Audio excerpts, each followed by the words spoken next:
Hi, and welcome to another episode of Fun with Maps. I'm your host, Dan Hanson, and I really appreciate you watching and hopefully liking and hopefully even better subscribing to the series, the episodes of Fun with Maps. So we all know that the Soviet Union fell in 1991. Okay, it was huge. Russia being the biggest component. Russia is the largest country in the world. You can see on the globe or just on any map. Since it fell, we're able to, for the first time, see a part of it, see inside of something that was kind of mysterious and secret in Russia, in the Soviet Union, and that's the subject of today's episode, this episode of Fun with Maps, and that's the Kamchatka Peninsula. So here we have Russia here. Let's get that good. This hanging down there, that's Kamchatka. That's the peninsula right there. So Kamchatka is pretty big, that peninsula hanging down there. It's about the size of California, about 900 miles. And the thing is, it's only got about 400,000 people living there, okay? And there's a reason for that. It was kind of a secret military installation there, and you had to have military credentials and be authorized by the Soviet Union and all to live there. So you had to have special military clearance to be there, and the reason is, well, look at the map here. In green there is Russia, right? And we'll see it better on the screen. But in yellow there, Alaska, that's United States. See how close they are? See how, and we'll take a better look on the screen. But it's so close, so you had to have this clearance because it was so far east that Soviet Union could actually listen into United States communications from Alaska and in that area. So it was a special area for military personnel and people with military credentials. So let's make sure I have my numbers right here. So Kamchatka, being part of Siberia, we all know Siberia, the cold, gloomy part of Russia in the north. It's about 1,700 miles from Japan, about 1,600 miles from mainland Alaska, and about 1,400 miles from Bristol Bay in Alaska. So as we'll see, here's a Fun with Maps fact. As we'll see, Alaska and Russia, so Russia and the United States, are separated by the Bering Sea there, right? And that distance there is about 55 miles, which is nothing. But here's the interesting part. In the middle of the strait, there are two islands. One controlled by Russia, one controlled by the United States. Okay? So it's like Big Diomede and Little Diomede. So we've got Big Diomede controlled by Russia, Little Diomede controlled by the United States. They're just 3 miles apart. Okay? So the actual distance between Russia and the United States is 3 miles there. So everyone laughed when supposedly Alaska Governor Sarah Palin said, I can see Russia from my backyard. She may not have been that far off. This is just 3 miles away, those two islands in the Bering Sea. So you can see how important the map is. And when we look at the map of Kamchatka, the Kamchatka Peninsula, you'll see just how important it is. So let's get started. So here's a CIA map of the Arctic region of the world. So here you've got the Arctic Ocean. Here's Greenland, Canada, the United States, that's Alaska up there. Here we have the Scandinavian countries, Europe. Here's Russia, the way it circles around here. Okay. So here we have Kamchatka, this peninsula sticking out here. Here's the Bering Sea. Okay. You can see how close Alaska and Russia are right here. That's just, we'll see just how close in a minute or two. But here's Kamchatka jutting out from the Arctic there. And here's another CIA map of Asia here. So you can see here's Russia, China, Mongolia. Here's Japan. Here's the Sea of Okhotsk in here. Here's the Bering Sea up here. And here's this peninsula that we're talking about today. Kamchatka. Really juts out there. Although Kamchatka lies at a similar latitude to, say, Scotland, cold Arctic winds from Siberia combined with this cold Oxhot Sea here, the current there keeps the peninsula covered in snow from October to late May. So Kamchatka is one of the 5 major geothermal areas in the world, making it a main link in the Earth's ring of fire. We've discussed that many times when we did Indonesia and some other maps, the ring of fire. Basically, that's that circular pattern that geologists have named for the location of volcanic fissures in the Earth's crust. With all these volcanoes, Kamchatka is a prime spot of study for the world's volcanologists. This is a picture of the Opala volcano in the southern part of Kamchatka. So Kamchatka is the most volcanic area of the Eurasian continent. It's got many active cones. The volcanoes of Kamchatka are a UNESCO World Heritage Site. So the Kamchatka River and the surrounding Central Side Valley are flanked by large volcanic belts containing around 160 volcanoes, and about 29 of them are still active. This is a good picture. It's the lake-filled Academia Nauk caldera, seen here from the north, with the Karaminski volcano in the foreground. So a caldera is just a large volcanic crater, especially one formed by a major eruption leading to the collapse of the mouth of the volcano. So here you get both of them, both the caldera and the volcano.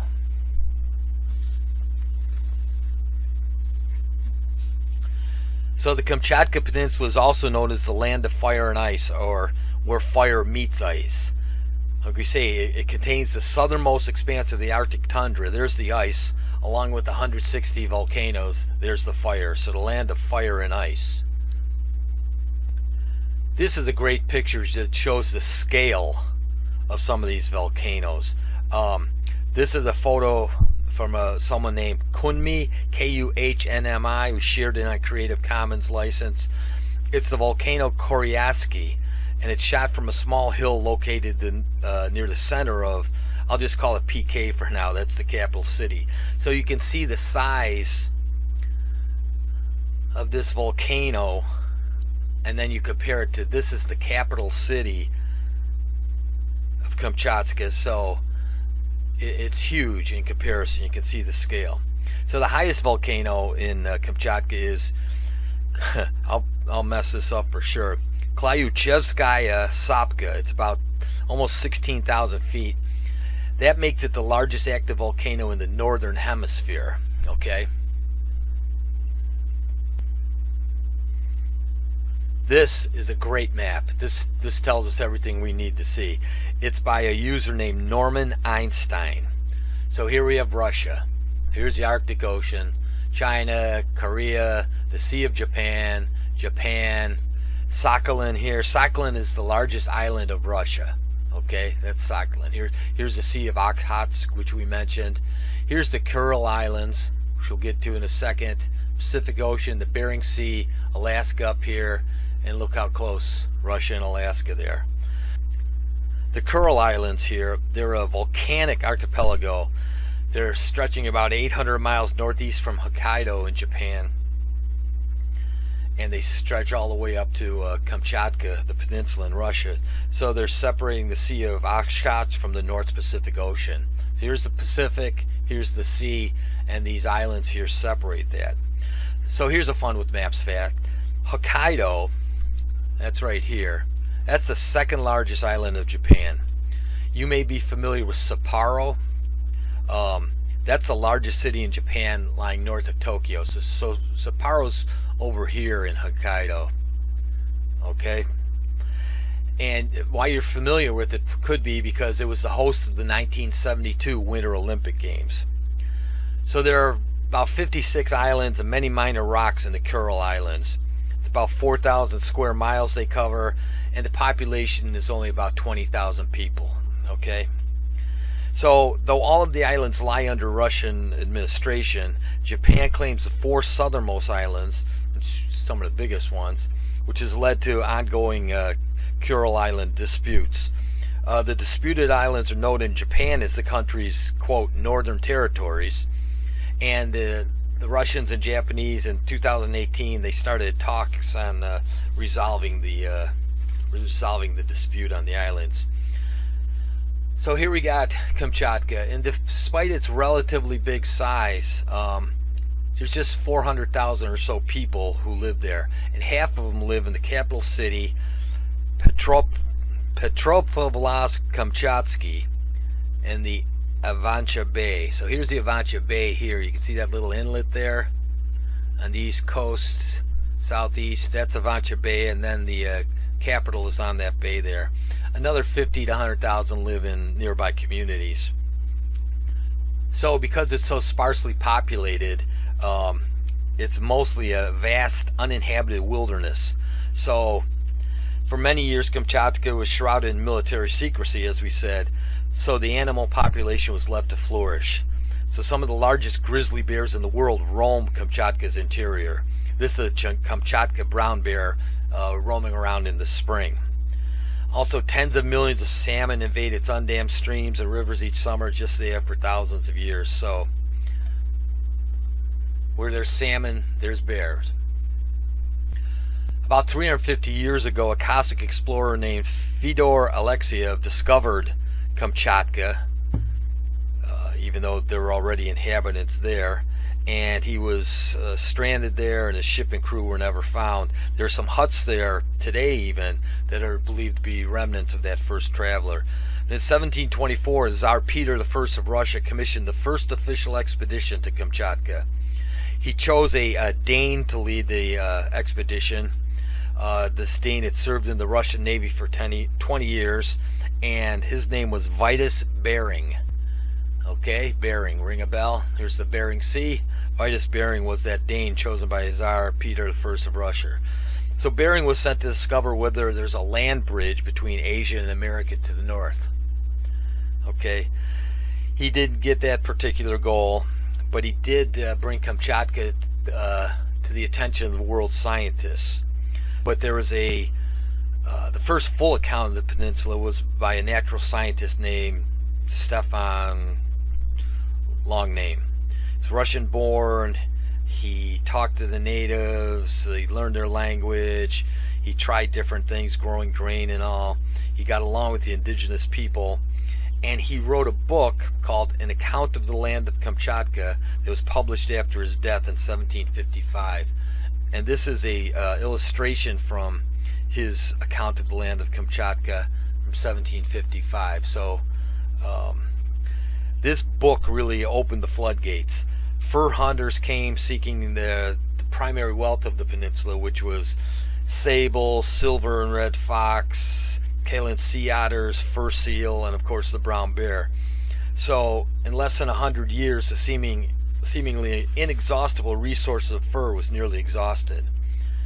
So by the mid-19th century, the Kalans and walrus had nearly disappeared. There was this overkill, but in 1934, the Karnatsky Nature Reserve was set up by a Natural Conservation Act, and today it remains one of the largest nature reserves in Russia, covering more than 1 million hectares. So they're preserving some of that nature there. And like we see almost everywhere, there's a significant struggle for power between the Cossacks and the Idelmen, the other indigenous people of the peninsula.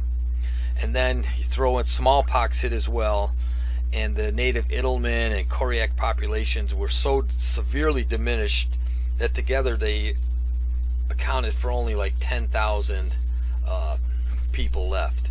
So this smallpox epidemic that hit in 1768 and 69 quickly decimated the native population. And those who survived adopted Russian customs. There was a great deal of intermarriage, so that Kamchatka, which was the original Russian name for the Idelmens, came to mean any Russian or part Russian born on the peninsula. So today, most of Kamchatka's inhabitants grew up on the Russian mainland and emigrated to Kamchatka later in life. So as you know, Russia sold Alaska to the U.S. in 1867, and in 1875, Russia ceded the Kuril Islands to Japan in return for Russian sovereignty over the Sakhalin Island here. Okay, so the peninsula of Kamchatka, it really waned in importance, and following World War II, it was basically deemed a military zone. It was placed off limits to Russian visitors until 1989, and then foreigners until 1991. So this peninsula hosts the largest Russian nuclear submarine pen and submarine construction yard. Since 1854, when they had that defense, the most noticeable event really was the shooting down of Korean Airlines Flight 007 in 1983. Remember, it drifted off course and flew over some sensitive military areas in Kamchatka and was shot down. That was one of the most tense moments of in the Cold War during the early 1980s. And speaking of the war, World War II hardly affected Kamchatka. It was a launch site for the invasions of the Kurils. It invaded in 1945.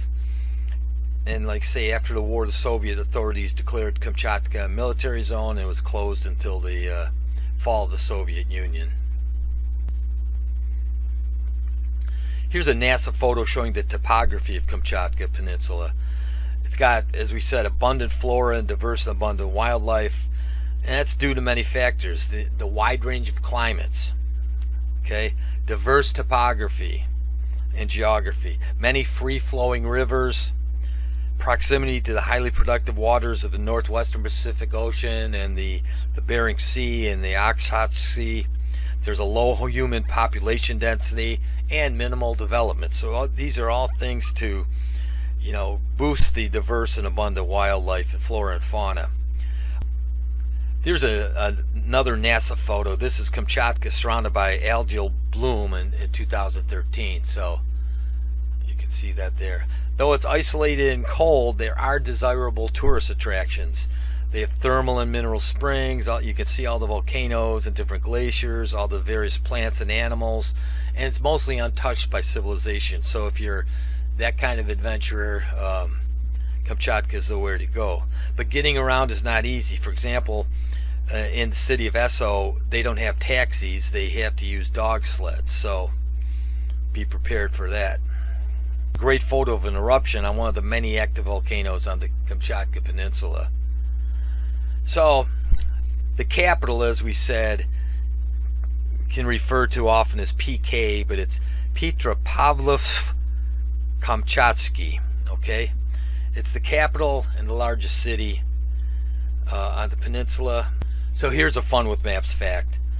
The capital, PK I'll call it, it's the second largest city in the world that is unreachable by road. That begs the question, what's the largest city? It's Iquitos, Peru. So that's the largest city in the world unreachable by road. So as we saw, PK is on the Avancha Bay here, and it's surrounded by high snow-capped mountains and volcanoes. You can't even see the horizon from any point in the city. It's the same parallels as, say, Dublin, Ireland, but the climate is much harsher. And the only airport is this city called Yelizovo, and that's the base for tourists. Who explain you fly into there, and then somehow you get into the capital or other places. The warning is, outside of the airport, they're not used to non-Russian tourists, so it's not easy to find people who speak English. Pretty cool, huh? So Kamchatka is one of those places where the map has enormous geopolitical implications. I'm sure that there are some regrets in Russia about ceding the Kuril Islands to Japan, and there's got to be regrets about selling Alaska to the United States back in the 1860s. Just think how the world might be different if Alaska was part of Russia and right on Canada there, and it could have been a whole nother new history. So I hope you enjoyed this episode of Fun with Maps about the Kamchatka Peninsula. I know I had a blast doing it. As always, if you like it, please click like. I hope you subscribe. There should be a button in the lower right with a bell or something so you can subscribe so you never miss an episode of Fun with Maps. So until next time, I'm your host, Dan Hanson. Keep on having fun with maps.